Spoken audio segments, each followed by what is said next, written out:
Pra você que achava que a gente não voltava, a gente voltou! E esse é o podcast, o podcast que vai pocar as suas ideias. E eu sou o Guto, e homem de verdade não bate em mulher. Salve, salve galera, eu sou o Vini, e homem que é homem sabe o valor que a mulher tem.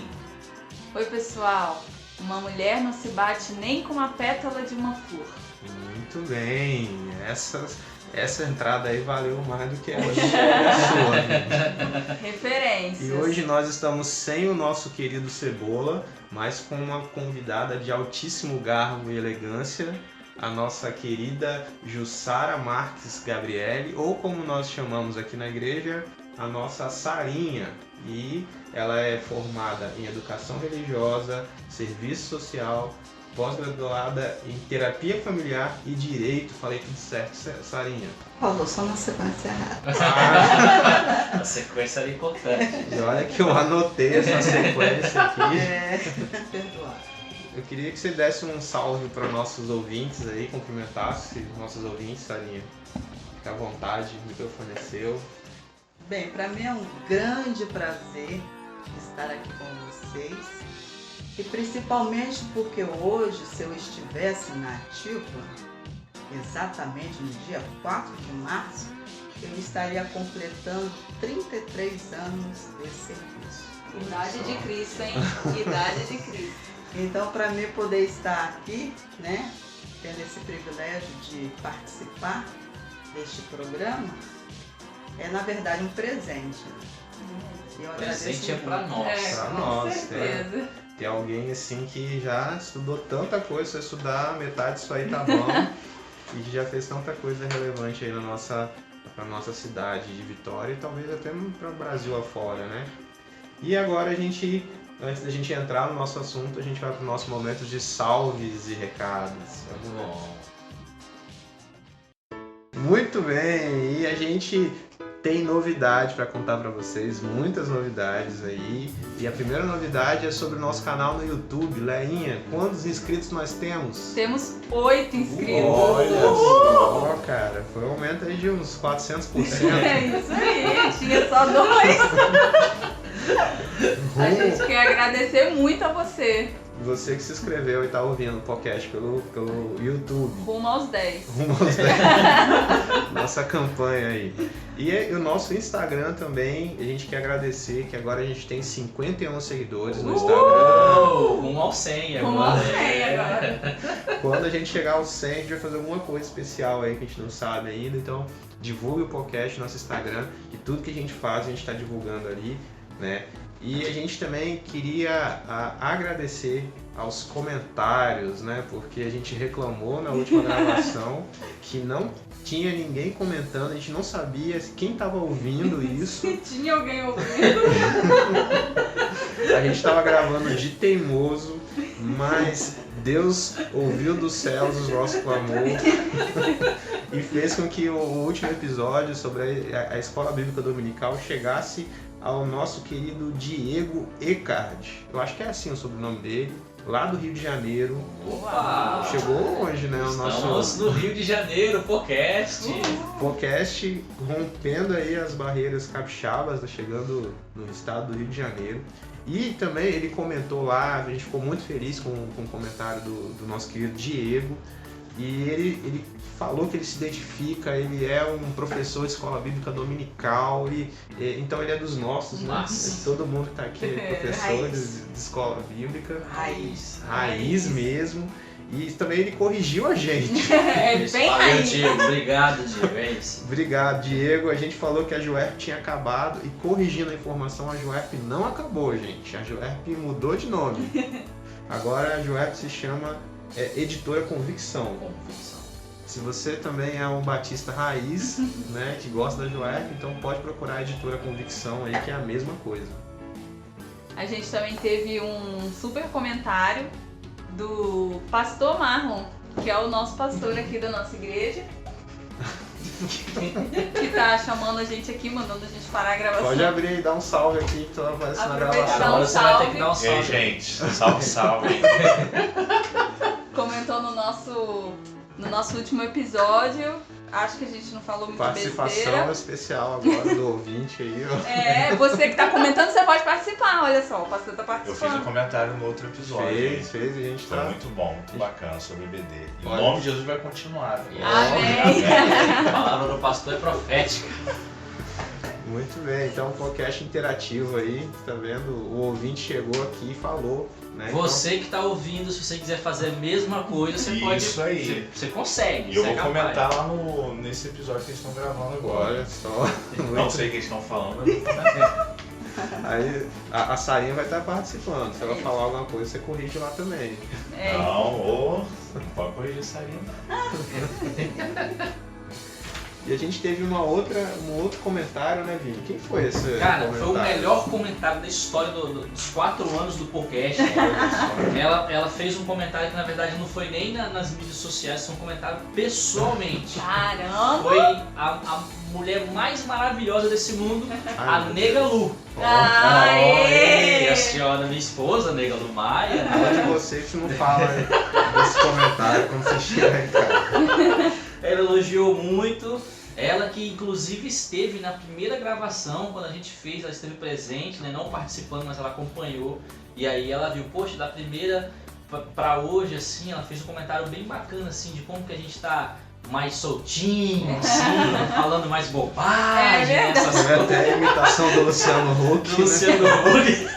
Cebola Huck. O Cebola Huck no último programa. Cebola Então, Verso. esse foi o melhor. O Cebola Verso.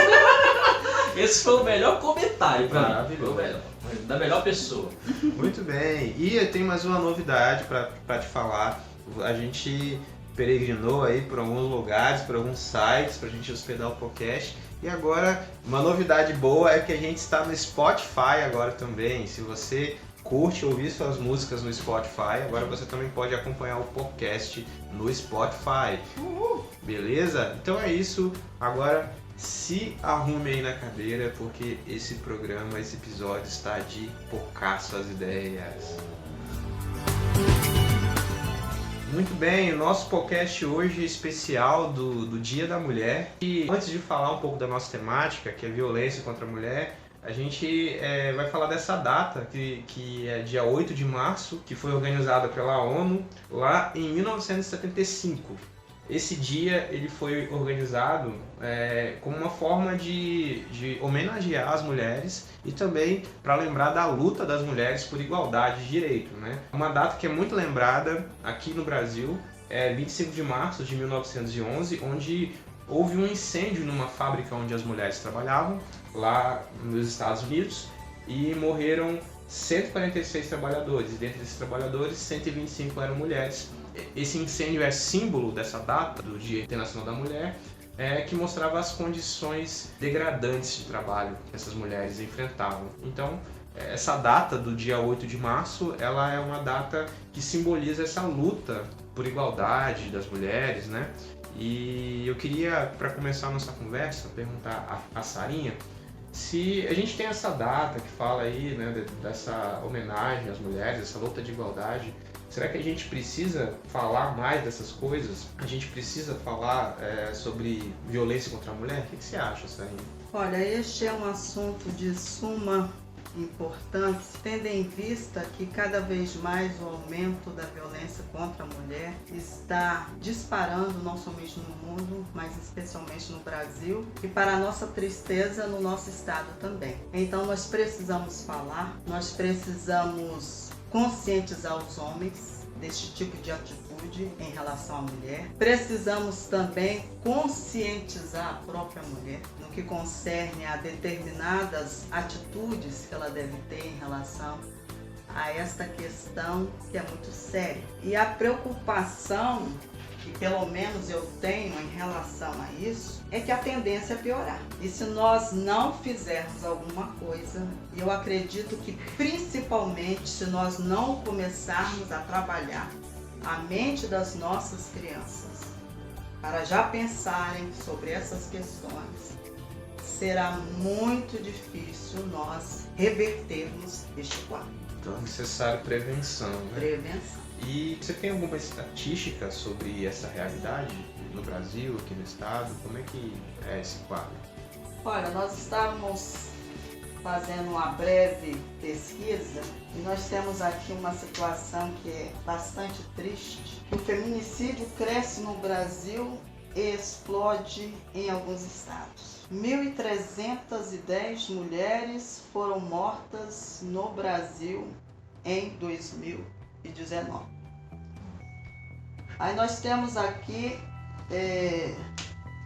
uma outra situação, que nos anos anteriores, de 2016 a 2018, foram mortas 3.200 mulheres. Que isso? Então, ao todo, de 2016 a 2019, são 4.510 mulheres mortas, fora aquelas que nós não temos conhecimento.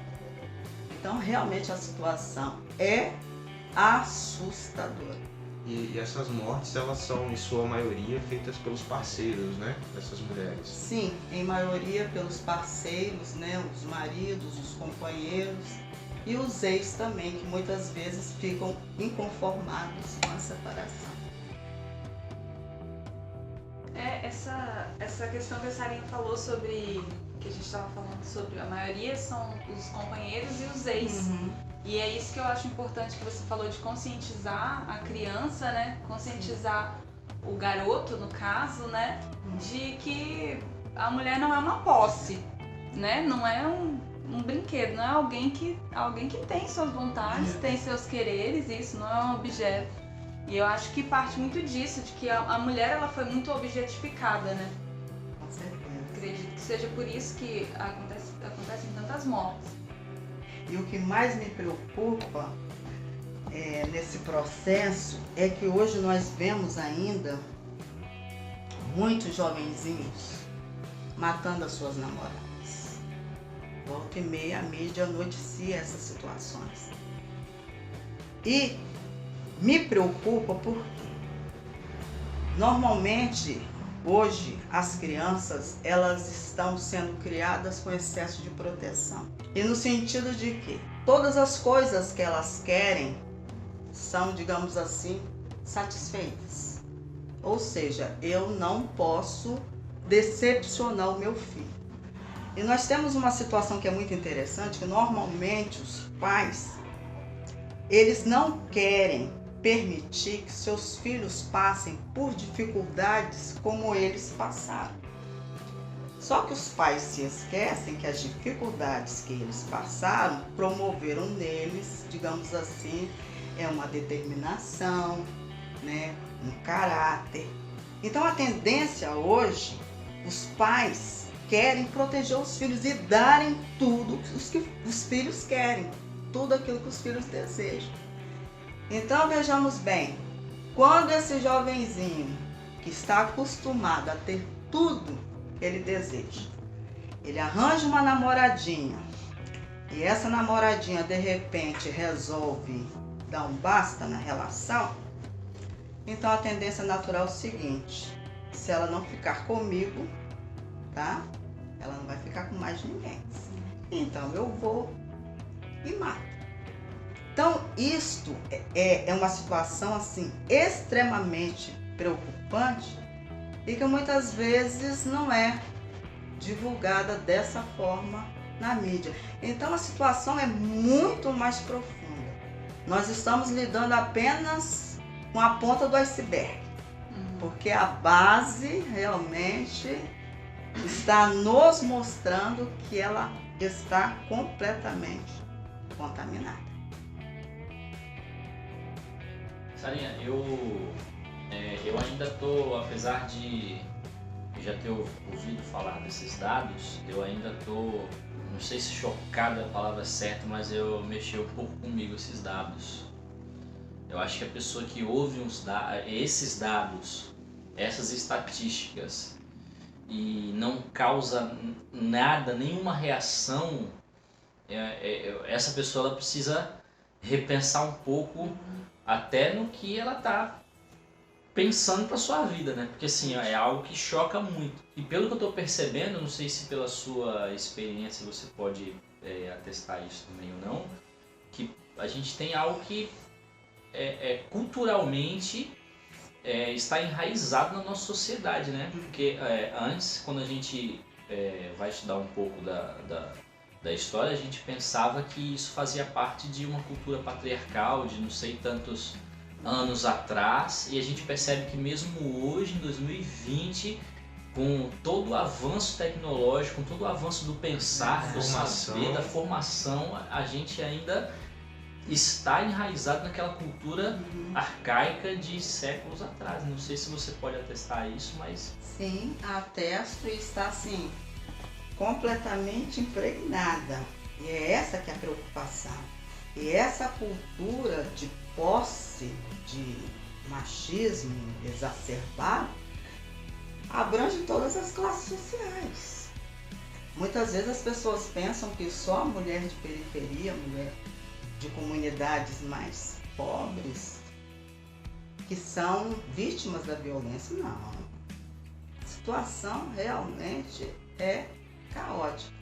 Eu não sei nem se eu posso mencionar aqui um caso, mas eu tive uma situação de um cidadão, inclusive professor universitário, se preparando inclusive para fazer um doutorado num país europeu, que eu não vou mencionar aqui o nome. Ele tinha uma namorada e como a namorada já estava percebendo um comportamento um tanto quanto agressivo por parte dele, um tanto quanto ameaçador, ela resolveu terminar o relacionamento. E o que ele fez? Colocar a arma, apontou a arma para a cabeça dela. Ela foi à delegacia, registrou a ocorrência e ele foi chamado. E ele, assim, até mesmo tanto quanto petulante, né? No sentido de que o que é que ele estava fazendo ali na delegacia. Dando uma de desentendido. Justamente, desentendido e até mesmo assim, um tanto quanto orgulhoso. O que ele estava querendo dizer que ali não era o local para ele. Então eu tive assim que ser um pouquinho mais assertiva, né? E mostrar para ele que ali é lugar de um homem que infelizmente não sabe receber um não, que não sabe dialogar e que quer agir com violência no sentido de inibir a liberdade da parceira de ter, digamos assim, vontade própria. Sim. É essa que é a situação. Então, assim, são inúmeros casos que a gente vê, que a gente percebe, que isso aí independe de classe social, independe de conhecimento, de estudos, né? No sentido de ser mestre, doutor, até mesmo ter PhD. A violência é algo assim que está bem impregnado, infelizmente, na vida do ser humano. E quando você trabalhava lá na Delegacia da Mulher, qual era o tipo de violência mais comum que você costumava atender lá? Bem, a violência ela tem várias vertentes, né? Ela pode ser física, ela pode ser psíquica, sexual, pode ser moral, mas eu trabalhei mais com a questão da violência física. Então, foram inúmeros casos que eu tive a oportunidade assim de trabalhar, mulheres extremamente agredidas fisicamente, situações até mesmo que nos assustavam, já com uma série de tempo, né, de experiências em lidar com o problema, mas situações bem calamitosas mesmo. A perversidade, ela não tem limite. Já tivemos casos ali da mulher, simplesmente o cidadão pegar pelo pescoço e esfregar o rosto dela num muro chapiscar. Ai, meu Deus. Casos em que a mulher recebeu uma facada que a pele Na região do ombro. totalmente assim exposta. Então, e outras situações mais que a gente presenciou. Teve uma outra situação extremamente chocante, o cidadão morava num local em que tinham várias casas e o banheiro era comunitário. e ele cismou que a companheira o estava traindo. Ele deu uma surra nela com um cabo de vassoura e, não satisfeito com isso, ele introduziu pimenta malagueta na vagina dela. E ela estava menstruada. E quando ela chegou na delegacia, o odor era terrível. E nós tivemos até que suspender o atendimento, o procedimento, para que ela fosse conduzida até o hospital para fazer uma lavagem. Uma desumanização total, né? Total. Sarinha, você falou que atendeu mais casos de violência física, mas você já disse que existem outros tipos de violência, né, emocional. Você acha que os casos que chegam à delegacia, os casos que são denunciados, são os casos de violência física? Talvez porque as pessoas não têm ideia que a violência ela não é só física. As pessoas talvez não sabem que esse dano emocional também é uma violência, né? Você acha que talvez seja por isso? Pela questão do desconhecimento e também em função agora da Lei Maria da Penha, que isso aí ficou mais claro, né? Porque muitas vezes uma mulher, ela não vai à delegacia, né? Principalmente naquela época, ela não ia à delegacia para falar, por exemplo, que o marido a estava rejeitando, que o marido a estava humilhando. E a gente percebe que isso aí é um processo, porque a violência psíquica, ela vai ocorrendo de uma forma sutil, de uma forma devagar. Você não presta, você é horrorosa. E uma série de situações que normalmente a mulher vai ouvir. Então, quando ela chega ao ponto de reconhecer que aquilo é uma violência, ela já está no estado depressivo. Então a coisa vai ocorrendo assim. É progressivo, né? É progressivo. progressivo, né? Entendeu? Até porque às vezes o homem ele acha que o gritar com a mulher, xingar a mulher, não é uma agressão, não é uma violência.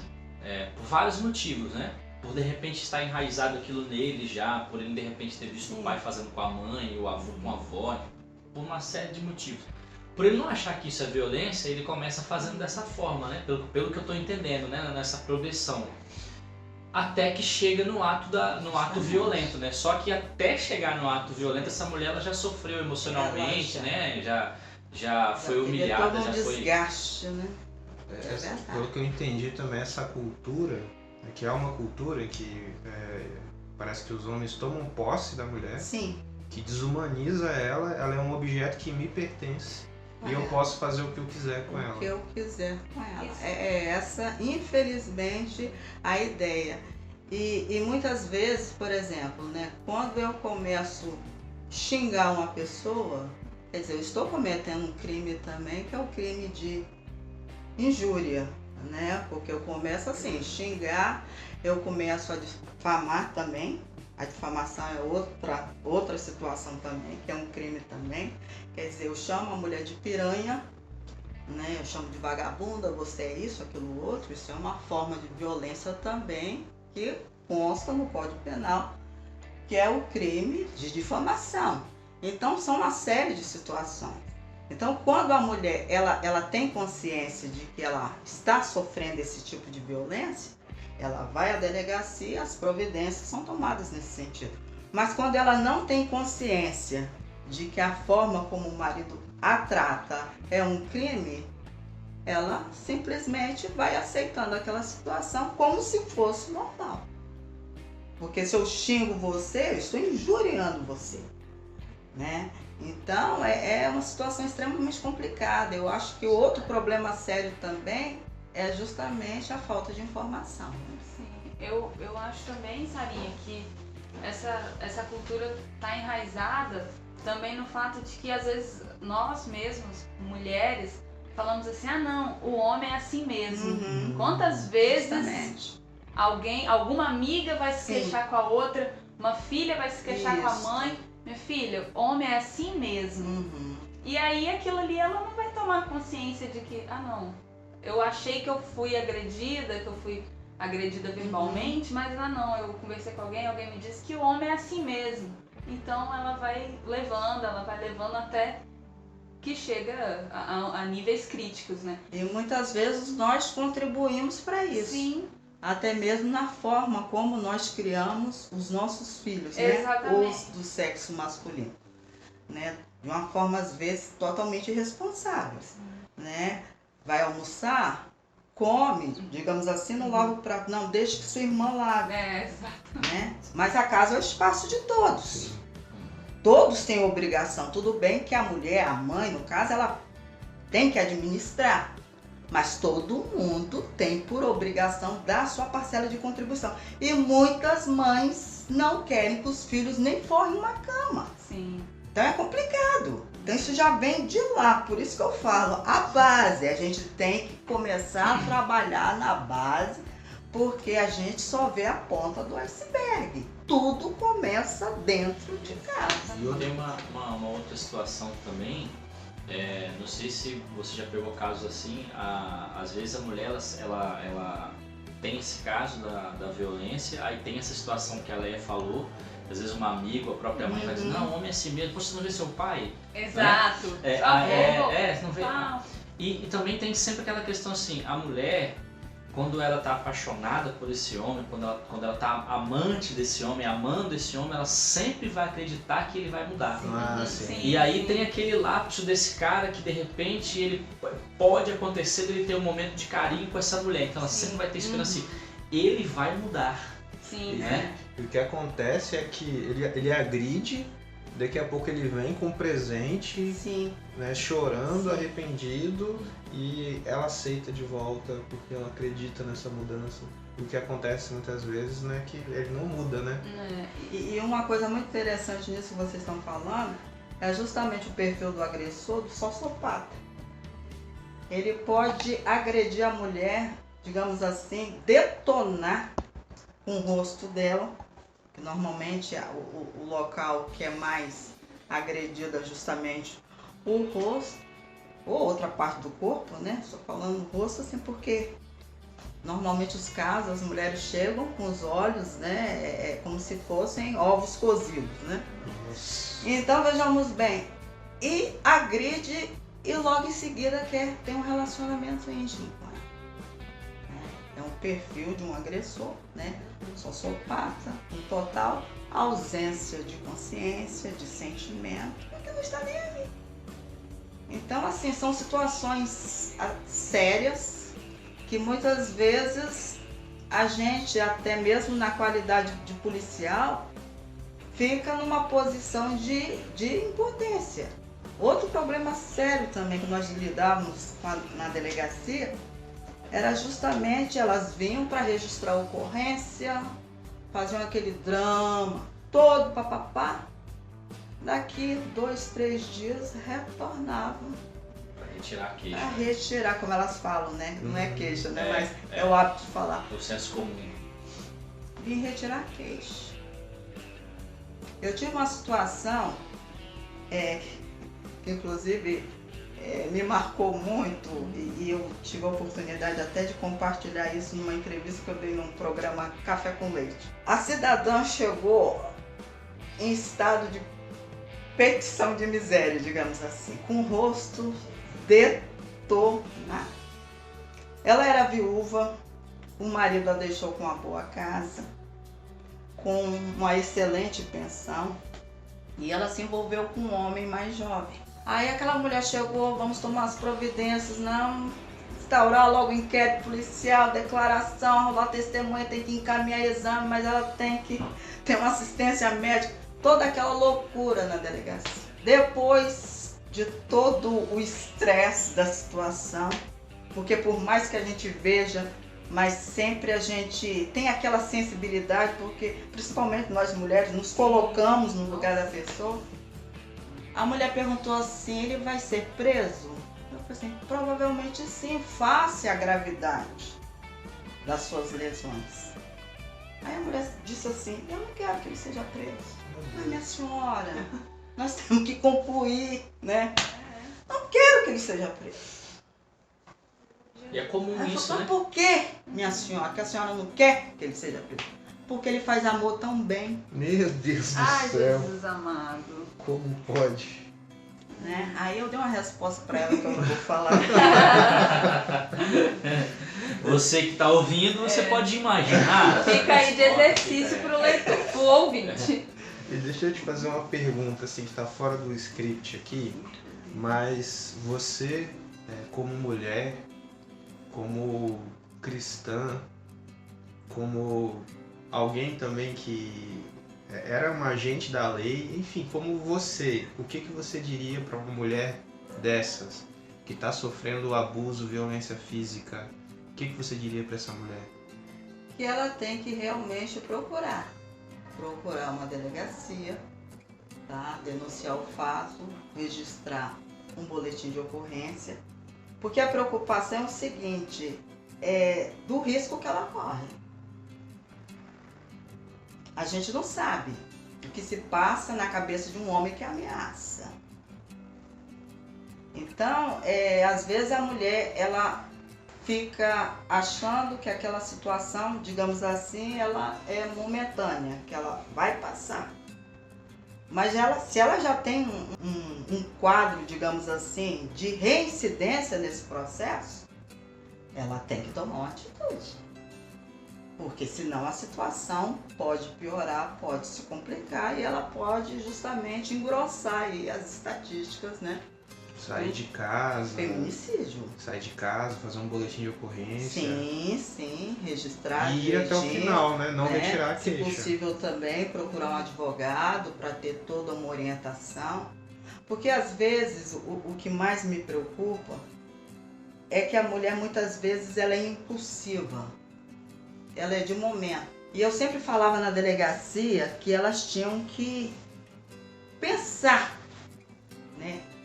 Elas tinham que ser, digamos assim, inteligentes e racionalizarem a situação. Então, por exemplo, se eu tenho um marido que chega bêbado em casa, certo? E se ele é agressivo, o que eu tenho que fazer? Primeiro, se ele é agressivo, alguém já tem que ter conhecimento disso. É claro que a vida da gente não é uma exposição no sentido de estar numa via pública. Mas você sempre tem que ter alguém que você já relate os problemas que você está vivenciando. Alguém que, se houver necessidade, possa ser a sua testemunha. E o escape também, né? E o escape também. Então, se sabe que o cidadão chega em casa extremamente agressivo, já tem uma bolsinha pronta, com as pecinhas de roupa, com os documentos, com a chavezinha na mão, porque você não sabe se ele vai chegar de uma forma extremamente agressiva e vai lhe atingir. Então você tem que se precaver também, já que você tem o hábito de ser agredida por um marido que vive sob o efeito do álcool. Então você tem que se prevenir. E é algo assim que muitas vezes as mulheres, elas não, digamos assim, elas são inocentes. Elas muitas vezes não têm esse tipo de malícia. E ela vai, digamos assim, já se precavendo. Porque nunca sabe a hora que alguma coisa mais grave vai acontecer. Então a mulher tem que estar assim, em estado, infelizmente eu vou dizer, mas em estado de alerta. Eu conheço um caso, a pessoa não vive ainda, né, um tempo, com muitos anos com o marido, que é alcoolista, foi alcoolista, e ela tem essa carta na manga, né? Ela tem a chave da casa de uma pessoa que se mudou para um outro lugar e ela fica com a chave da casa dessa pessoa, porque se não acontece mais, mas ela tem a carta na manga, se ela precisar, ela tem para onde ir. Eu acho que é muito importante essa rede de apoio.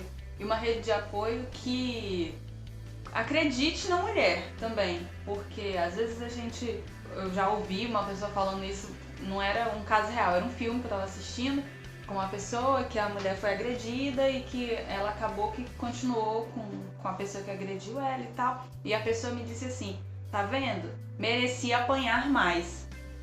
E às vezes acontece exatamente isso, esse julgamento das pessoas que falam assim, ah lá, continuou com a pessoa, então merecia apanhar mais, gosta de ser agredida.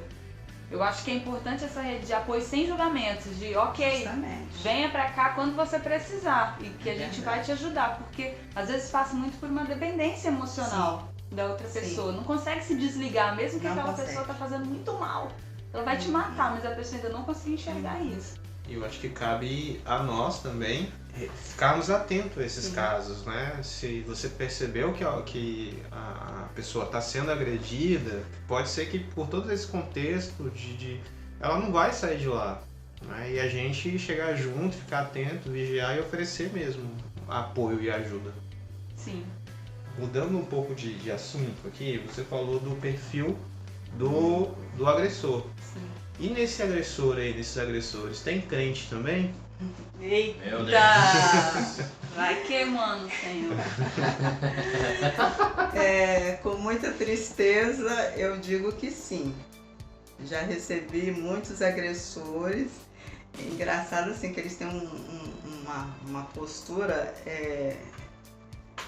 normalmente assim, de chegarem com a camisa social fechada Tá em cima. até em cima e sempre com a Bíblia na mão. O estereótipo mesmo do crente, Do né? crentão. O estereótipo, né, Isso. do crente, né? Calça É até... verdade, a calça social e com a Bíblia na mão. E Bati em nome de normalmente Jesus. e normalmente a tendência é sempre esta, né? Porque ela não está sendo sujeita a mim como autoridade, por aí vai. Fala de submissão. Submissão, né? ela não está sendo submissa e por aí vai. Aí ele vai com argumentos bíblicos. Sim, sim. Sem vergonha. Aí numa hora dessa, né, o conhecimento bíblico também é de suma importância para a gente poder argumentar. E Sarinha, eu lembrei de um porque eu atendo numa unidade prisional aqui do nosso estado. Eu sou acadêmico de psicologia, eu estou formando esse ano, então eu atendo e um dos meus públicos lá é o preso de Lei Maria da Penha, né? Um dos meus públicos lá. E aí assim, já peguei vários perfis. E se você falando agora, eu lembrei de um caso muito específico, assim, de um cara que aparentava ter uns 34, 35 anos, assim, um cara jovem, né? E quando eu acessei a informação, ele já estava na segunda passagem dele. E aí, de frente para mim, eu conversando, e a primeira passagem dele também havia sido por Lei Maria da Penha.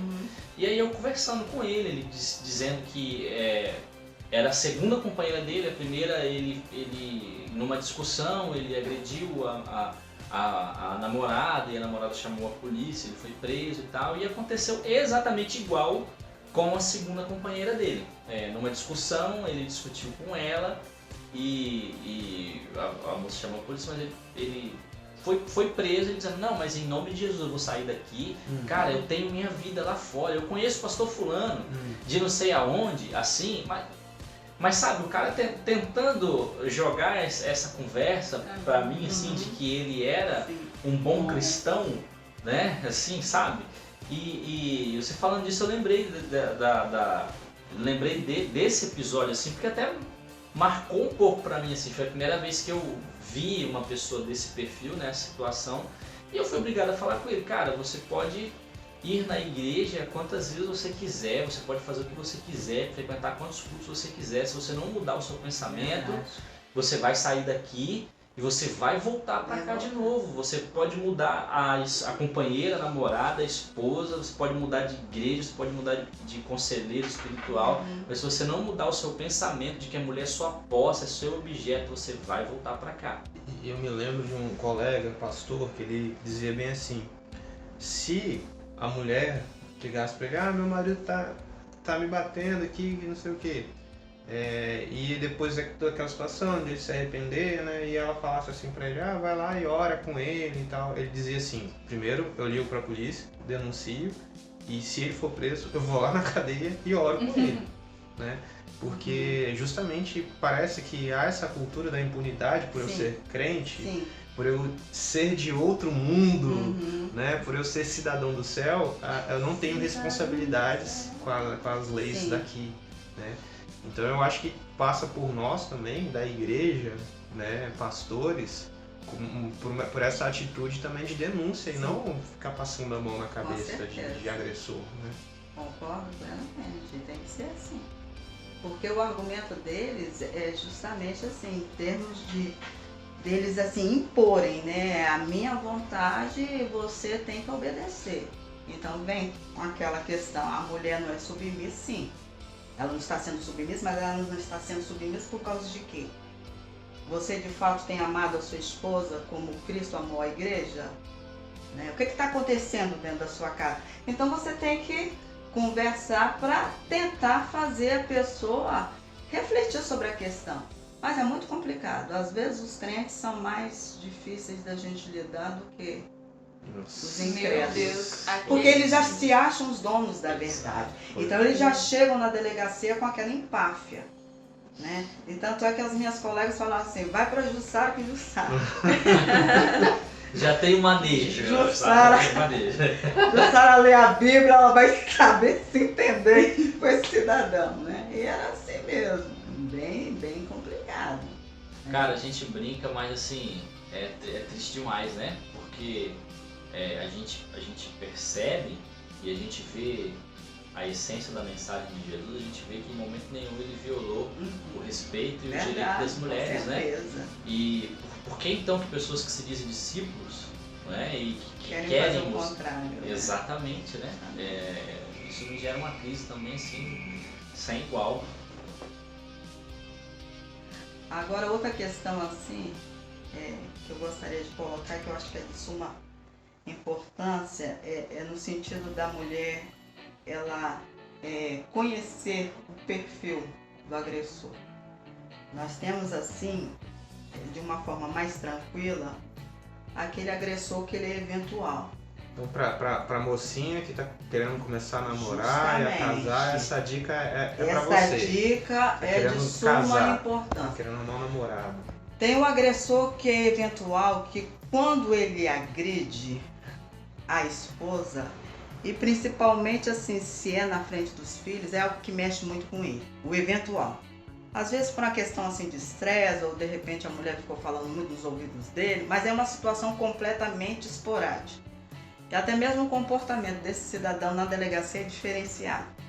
Ele sente vergonha, aceita, digamos assim, até a punição que está sendo dada. E muitas vezes, nesses casos, a gente conversa mais, no sentido assim de dar uma assistência ao casal. Mas tem um outro tipo de agressor que a gente o classifica como os narcisistas. Este grupo é extremamente difícil no sentido de lidar, porque são pessoas completamente irritadiças. Por qualquer coisa, eles ficam com raiva. E tem aquele tipo de comportamento que oscila. A mulher dorme com um homem, digamos assim, e acorda com outro. Ela tem uma noite, digamos assim, bem caliente. No outro dia, a pessoa já está agindo de uma forma completamente diferente.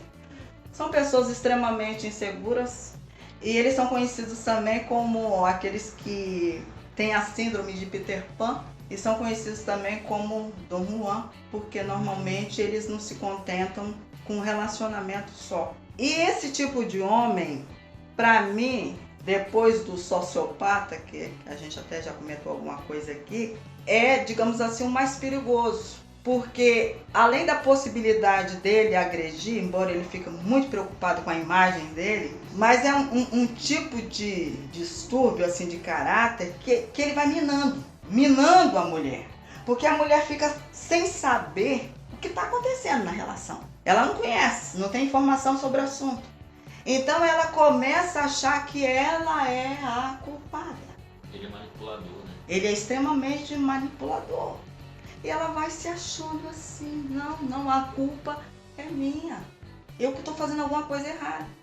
Só que ela não sabe que é um tipo de pessoa que tem esse distúrbio de caráter, que ele oscila. Então, a arma para uma situação dessa é você ter a informação. E eu falo também aqui em caráter de prevenção, porque um relacionamento com um narcisista ou com um sociopata, para uma mulher, digamos assim, é carregar a cruz. Então, o que a mulher tem que fazer?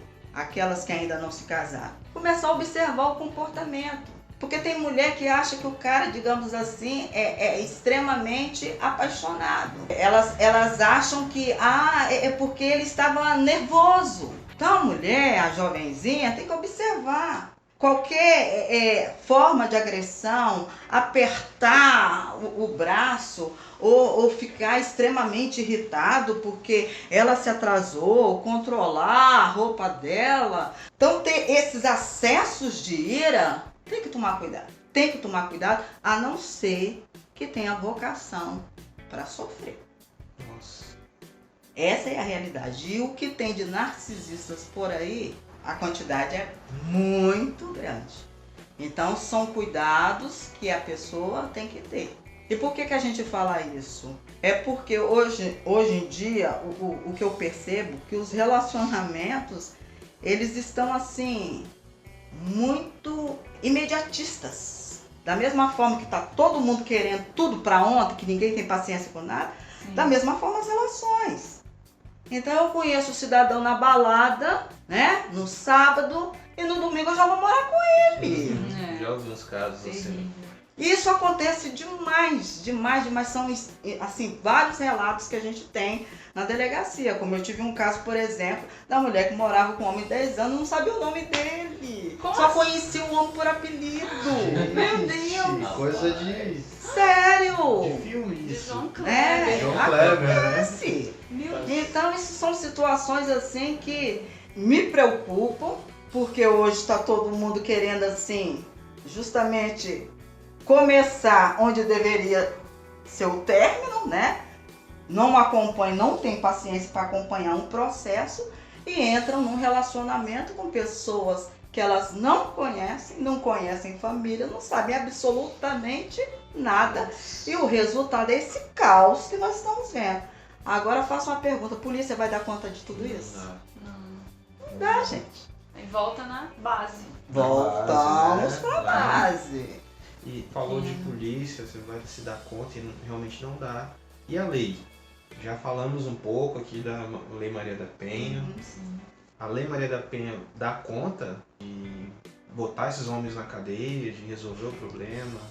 E aí, a lei dá conta disso tudo? Olha, eu não vou desmerecer a lei, pelo contrário, quem sou eu? É uma lei boa, ela tem, digamos assim, uma preocupação de abarcar todo tipo de violência que a mulher sofre, mas não dá pra gente ficar simplesmente achando que a lei vai resolver o problema do feminicídio no país. Não vai.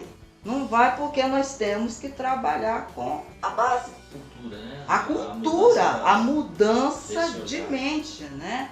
Então, assim, o ideal seria que nós colocássemos isso até como disciplina na grade curricular, Muito bom isso aí. né? Para que as crianças elas já começassem a conversar a respeito disso. E outra coisa, nós não temos um sistema carcerário que abarque todos os homens que agridem as mulheres. É completamente inviável. Aí vai ter que ficar construindo cadeia atrás de cadeia. Justamente. E não vai resolver. Porque E o cara não sai, vai volta resolver, ali. ele volta se ele não for trabalhado, se ele não for tratado. Então isso é muito sério, muito sério. E o que mais me assusta é que a tendência é piorar. Nós estamos vivendo diante de uma geração que não quer, digamos assim, ter limites. Ninguém quer ser chamado a atenção. Né? É uma baixa tolerância, digamos assim, à frustração. Ninguém quer ouvir um não. Você imagine só, essa geração tendo uma vida conjugal, um relacionamento. É um caos instalado, A gente gente. já tá vendo o que tá acontecendo. Já estamos vendo o que está acontecendo. A Sarinha falando de ter essa... de se falar disso nas escolas, eu tava pensando aqui e de ir um pouco mais além. Por que a gente não fala disso nas igrejas? Também. Né? De púlpito. Eu vejo que a gente tem uma dificuldade muito grande de tocar em determinados assuntos. Quando eu digo a gente, nós pastores, né, os líderes, a gente que está ali à frente com a palavra na mão, né, com esse lugar de fala o tempo inteiro, a gente tem um pouco de dificuldade de tocar em alguns assuntos que são tabus desde o discurso da história. E esse assunto é eu penso que a gente pode falar disso nas igrejas, porque eu tenho percebido que muitas mulheres que são membros de igreja, elas têm sofrido violência e elas têm ficado caladas, né? E aí, por conta disso, Sarinha, eu gostaria que você pudesse, se você pudesse, assim, dar assim, qual que é o caminho? Por exemplo, a mulher ela foi agredida e aí ela faz uma ocorrência. Aí depois ela representa isso. Qual que é o caminho que ela precisa fazer de ponta a ponta, assim, até que ela consiga uma medida protetiva, por exemplo, até que de repente esse agressor ele vai ser conduzido ao centro de detenção. Qual que é o caminho? O que ocorria anos atrás, porque eu estou afastada da delegacia há 17 anos, né? Eu tive um problema sério de saúde e me aposentei. Na época que eu atuava, a questão era o seguinte: a mulher chegava na delegacia, tinha uma assistente social para conversar a respeito do problema. E normalmente ela solicitava que o agressor ele fosse intimado. E a assistente social fazia a intimação, tá? Esse agressor ia para a delegacia e tinha uma conversa a respeito da questão, né, que poderia, digamos assim, ser resolvida ali ou não. Mas em muitas situações, quando não havia, digamos assim, uma resolução ali, aí passava justamente para a área policial, no sentido da gente começar a tomar as providências conforme a situação, para até mesmo uma instauração do inquérito policial. Então, hoje, com a Lei Maria da Penha, o que ocorre? A mulher vai à delegacia, ainda tem a assistente social para recebê-la, ela faz essa ocorrência e, conforme a gravidade da situação, num prazo de 48 horas, essa ocorrência já é remetida, tá, para a justiça. Então, se for um caso em que o juiz tenha que aplicar alguma medida protetiva, conforme a necessidade e a gravidade da situação, ele vai. Agora a questão é o seguinte: a mulher, ela precisa estar, digamos assim, convicta daquilo que ela está querendo. Este é que é o problema. Porque muitas vezes ela fica assim muito influenciada até mesmo pelas falas dos familiares, de amigos, deixa isso para lá e por aí vai. E uma preocupação que a gente tem, até mesmo em relação a essa questão, é que talvez não haja assim muita seriedade ou muito investimento para a mudança desse quadro. Muitas vezes é em virtude dessa questão da desistência da mulher. As mulheres estão se sabotando, então. Seria mais ou menos isso aí. Parece que há aí a gente fala um pouco mais pelo viés da psicologia, né? Há um sofrimento nos dois caminhos para essa mulher. Justamente. Porque se ela fica com esse companheiro, ela, mesmo que ela tente acreditar, esse homem vai mudar, mas ela sempre vai ter o medo. E se ele não mudar? Então, assim, e pode ser que ele não mude e a agressão volte. Então, esse caminho é o caminho do sofrimento. E quando ela vai e chega ao ponto de ir lá, de representar, de fazer a denúncia, ela vê este homem que ela ama preso, e lá ela não sabe como que é o sistema, não sabe como que este homem está sendo tratado lá. O pai dos meus filhos. O pai dos meus filhos, né? Os meus filhos estão sofrendo. Há também um sofrimento nisso. Né? A situação é complexa. É isso. E aí a gente precisa compreender isso, porque é por isso que se reproduz, né, as falas, que são falas que não ajudam, são falas de preconceito, né, sobre essa mulher, porque a gente não consegue entender que os dois caminhos são caminhos de sofrimento dolorosos para essa mulher. Os dois são, na verdade, não tem um caminho que ela vai trilhar, a não ser que este homem mude, né? É. Se ele mudar realmente, mas ainda assim ela vai ter um sofrimento, porque no fundo, pelo menos no começo ela vai ter essa dúvida, será que ele mudou? Será que ele não mudou? Né? E se eu Com errar? certeza. Né? Eu vou apanhar de novo? Então assim, os caminhos são dolorosos. E a gente tenta se colocar no lugar dessa mulher e a gente vai perceber que é um sofrimento muito grande. Nossa. E caminhando pro final, Já? ficou.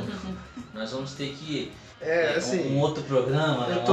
Eu tô sentindo assim, depois dessa fala final de vocês, como é que a gente resolve isso? A gente tá falando de lei que deve ser cumprida, se houve agressão, houve crime e essa pessoa tem que fazer, ela tem que sofrer Tem que as sanções responder disso. pelo crime. E a gente acredita, no meio disso tudo, a gente não pode deixar de acreditar que o Evangelho transforma. Sim. Como é que a gente encaixa tudo isso? Olha, eu já sofri muito dentro da delegacia. E, inclusive, os meus colegas me chamavam de Madre Teresa de Calcutá.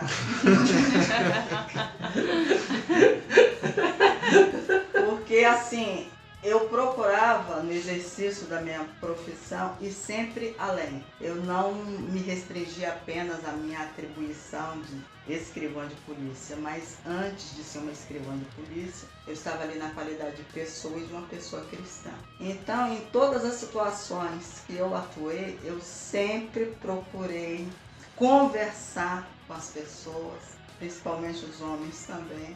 Conversava bastante. Inclusive, só para a gente poder concluir, eu tive um caso que mexeu muito comigo e que eu menciono até no livro que eu escrevi sobre a minha enfermidade, mas na parte relacionada à minha irmã, com o câncer que ela teve. Eu recebi uma mulher jovem, muito bonita, e ela estava com câncer e os cabelos já tinham caído. E ela foi à delegacia justamente assim, pedir socorro, devido a essa violência psíquica que ela estava sofrendo, ou seja, ela já não era mais a delícia dos olhos do companheiro, e ela já estava se sentindo rejeitada. Então, além da fragilidade pela enfermidade, ela sentia que o marido já não era o mesmo. Eu me lembro que o cidadão foi intimado, ele foi acompanhado de um advogado, e o advogado, diante de mim, foi apresentando toda a lista de tudo que ele fazia por ela. O remédio que ele comprava. E eu pedindo a Deus misericórdia, Senhor, o que é que eu vou fazer? Aí eu comecei, olhando bem para ele, perguntei para ele o seguinte: meu querido, alguma vez você teve uma doença grave em que você estivesse correndo algum risco de vida? Aí comecei assim. E aí eu fui, fui falando, o advogado olhando para mim. Enfim, quando eu terminei a conversa, o cidadão estava chorando. Então, assim, é muito complicado para a gente também, enquanto uma pessoa cristã, porque ao mesmo tempo que o dilema, né, que existe na mulher, dela dar prosseguimento ou não dar prosseguimento, é o dilema nosso também. Porque a gente quer que haja a mudança na vida daquele cidadão, a mudança na vida daquele casal. Então eu tinha esta preocupação de ir além das minhas atribuições, no sentido assim, de que mesmo que a esposa continuasse a dar o prosseguimento que ela deveria continuar mesmo, mas ele se conscientizar que de fato ele estava errado. Né? E de todo o caos que ele estava causando, tanto na relação com a esposa como nos filhos também. Porque é complicado quando você está atendendo, né, uma criança, que você tem que ouvir a criança, por falta de testemunhas às vezes, você tem que ouvir uma criança, né, ela tem que prestar as informações, ela vai, né, na qualidade de informante, e essa criança fala com riqueza de detalhes o que o pai faz. Gente, então eu já tive situações em que a criança dizia assim: quando eu crescer eu vou matar o meu pai. Jesus. Não é? Então você fica diante de um impasse. Ou a criança vai dizer pra você assim: eu não quero isso pra mim. Tipo assim, se eu tiver a minha família, digamos assim, eu não quero agir dessa forma.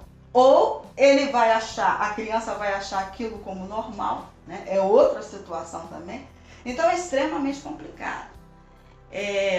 Você assim ver estar diante de uma família assim, às vezes destroçada em função da questão da violência em qualquer vertente ou psíquica, ou seja lá o que for, né? Dessa criança que sente vontade de matar o pai, dessa criança que muitas vezes vai lutar para não fazer aquilo que o pai está fazendo, ou simplesmente vai ficar acomodado naquela situação e vai achar normal.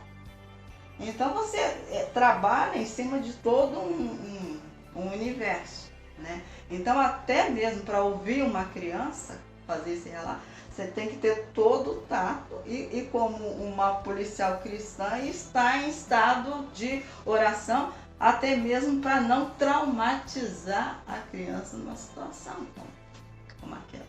De estar falando a respeito de um pai É uma situação, pelo que eu agressor. entendi, que não depende de apenas uma pessoa ou uma instituição, uma intervenção de uma pessoa ou de uma instituição para resolver. A gente precisa de muito mais gente envolvida Justamente. nisso. A Muito gente mais. precisa de que as igrejas cheguem junto, cuidem da pessoa oprimida, cuidem também do opressor, Sim. que seja tudo que lhe é devido seja feito. E que também haja um trabalho de restauração nessas vidas, né? Verdade. Porque não é só uma mulher, não é só um homem, tem filhos às vezes, né? Tem mães, tem pais, e é uma situação que carece de muita atenção da nossa parte. E pra gente finalizar, eu não sei, é um programa muito diferente, eu não sei nem como a gente vai finalizar isso aí. Hoje foi pesadão, né? Hoje foi Eu acho que a gente necessário. precisa continuar essa conversa em algum momento. Sim. E a gente também aceita a sugestão de vocês aí. Continuem, levem essa discussão para a igreja de vocês. Marque o pastor de vocês nesse episódio. Enfim, comente embaixo, enriqueça também essa discussão, porque essa discussão não pode parar. A gente precisa trazer uma mudança na cultura que existe, né? Uma cultura impregnada de machismo, impregnada de pecado, e a gente precisa trazer o reino de Deus e a graça salvadora. Vou lançar um desafio aí para os 8 inscritos aí no nosso canal. Não, um desafio, ó, se você quiser levar uma mesa redonda para sua igreja com essa temática, a mesa redonda do podcast, a gente Olha vai só. para sua igreja. Sei. E a gente troca essa ideia, a Sarinha vai junto com a gente lá, entendeu? E a gente troca essa ideia lá na sua igreja, e aí você pode pessoalmente agitar uma galera para poder chegar lá e a gente trocar essa ideia, fazer perguntas assim, sabe? E a gente pode levar essa ideia mais para frente, porque faltou perguntas para serem feitas aí ainda, né, e tal, então é um assunto que daria muito mais de hora pra gente poder estar trocando tem essa ideia. outras abordagens, né?